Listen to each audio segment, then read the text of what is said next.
part of your goal, if you want to take your place in the hierarchy properly, is to be a good person. And that was the argument I was trying to make in the chapter. Not that you're supposed to be like the most brutal crustacean on the block. You know, it's so foolish. It was Kathy Newman, I think, that asked me in the UK. So you're saying that human society should be organized along the lines of lobsters.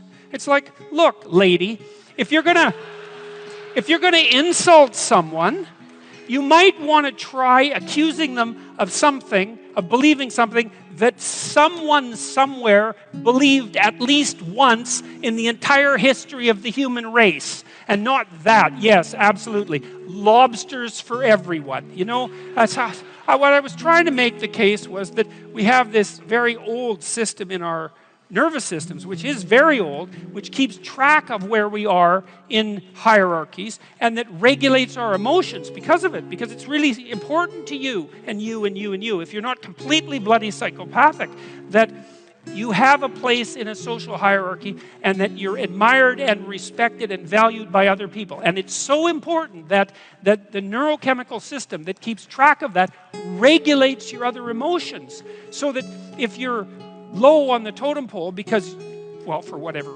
the reason happens to be, sometimes you deserve it, sometimes it's accidental, sometimes you've been hurt. There's lots of ways that this can happen.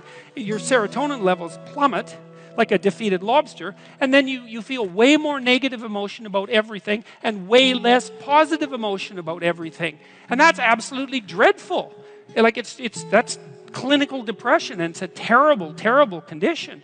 And so it's absolutely crucial that you maintain a tenable position in a hierarchy, and not one of power, but one of competence. And at least even if you're not in a position that's tenable, you're moving upward towards one that's tenable, because that at least gives you hope. You know, because maybe you're young and useless and you don't know what the hell you're doing. You're just getting started.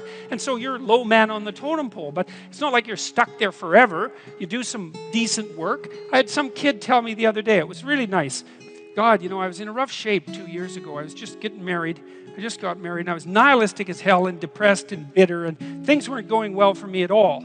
And I was unemployed, and one of my friends got me a job. And he said, I didn't really like the bloody job. I didn't want to have the job, and I was kind of dragging my ass to the work and not doing it well. And I listened to one of your lectures, and it said, look, if you haven't got anything going for you, but you have a job, don't quit your job. Whether you hate it or not, it's like, man, that's what you're hanging on to the edge of the world with your fingertips, you know? Don't let go. Well, if you can find a better job, okay, fine. But you don't just quit, because then what? You're done. Another thing that I had mentioned was, why don't you just try to work as hard as you can at your damn job for like 6 weeks? Right, all flat out. You know, if you work 10% longer hours, you make 40% more money.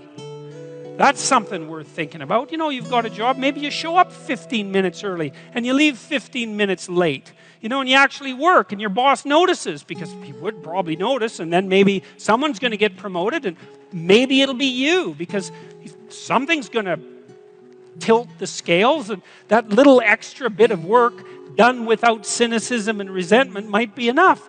Well, he said he started at $21 an hour, and in 6 weeks he was making $37 an hour. And it's not a king's ransom, man, but it's a hell of a lot more than zero, and it's quite a lot more than 21. He said his life had turned around substantially because he learned if he put some damn effort into it. And I'm not trying to be Joe Optimist here. Like, I know that people hit runs of bad luck, and that things can take you out of life, right? Unfortunate illnesses and betrayal, and like there's no shortage of randomness and horror that can wipe you out even if you're doing your best. But you don't have a better bloody plan than to do your best, and it tends to work a lot better than you think. And what's so interesting about the hierarchies that people set up is that that's how they're set up.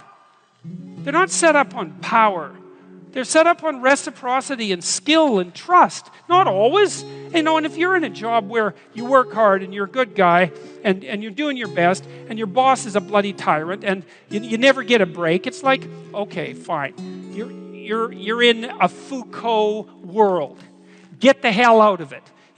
You get your resume set up, write your CV, fill in the educational gaps that you have, send out your 25 resumes a day, and prepare to make a lateral move because you're in a bad place. But almost everywhere, and this has certainly been the case virtually everywhere I've worked, and I've had like 50 jobs, if you go above and beyond the call of duty in an awake and intelligent way, interpersonally, socially, with regards to the diligence of your work, with regards to the truth of your attitude and your courage and all of that, that will work. And if you try it for a year and it doesn't work, then go somewhere else, because you can, right? You're free. I mean, it's not easy. You can't just walk out the door and instantly find another job, but you're not enslaved. You could make a move. You could even decide that you're going to make a move and double your salary. It's not a bad goal, and it's certainly a possibility. It's like, it isn't hierarchy. It's ethics that determines success in a functional society. It's ethics that determines success, not power. The rest of it's a bloody lie. And that doesn't mean that all our systems are perfectly ethical. You got to be awake. If you're in a system, there's going to be some corruption in it. Part of what you're supposed to do is keep your damn eyes open for the corruption and your mouth speaking truth, so when the corruption starts to take root, you object to it so the whole damn system doesn't turn into a pathological power play. And that's part of your ethical responsibility as a conscious being, an ethical being, a religious being for that matter, and a citizen. And you're charged with that. That's why you vote. That's why you're the cornerstone of your state, man. You're the what would you call it? You're the wellspring of the ethical actions that replenish the dying world. That's what you are. And if you act, that's what you are. And if you act that out properly, then things work. And that's why that's always been described as ethical behavior. It's not because you're supposed to be good, and being good isn't that easy anyways. And it certainly doesn't mean being nice and harmless.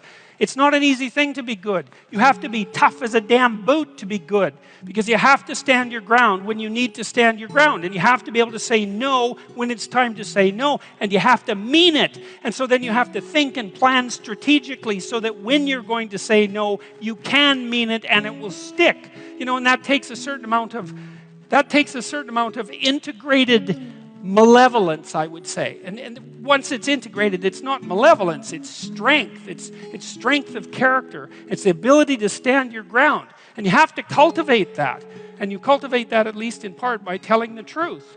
And so you take your place in the world as a decent person and as a decent citizen, and you play the hierarchical game properly. And that is to stand up straight with your shoulders back. It's like the world's an onslaught.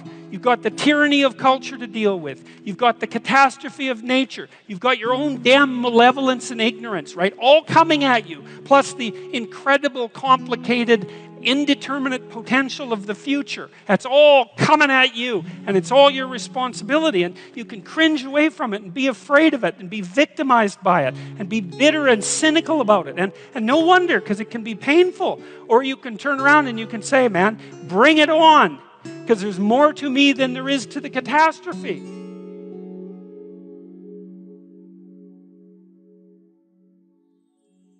I looked at the darkest things that I could think of, right? Not only what happened in Auschwitz and what happened in the Gulag, but personal issues. It's like I wasn't so much interested in the totalitarians as a group. I was interested in the people who undertook the terrible acts that the totalitarians required. The people who, I was just rereading Ordinary Men, and it was a story about a police battalion in Poland that trained ordinary policemen to take naked pregnant women out into the fields and shoot them in the back of the head. It takes a lot of training, by the way, before you can bring yourself to do that. And you aren't the same person by the end of it. It's pretty goddamn horrific. And I was trying to figure out, what would it be like to be that person? Because we are that person. And then what would it be like to not be that person, right? To refuse to do that, to not participate in that. And what I discovered by making that totalitarian proclivity personal was that there's more to us than there is to the horror.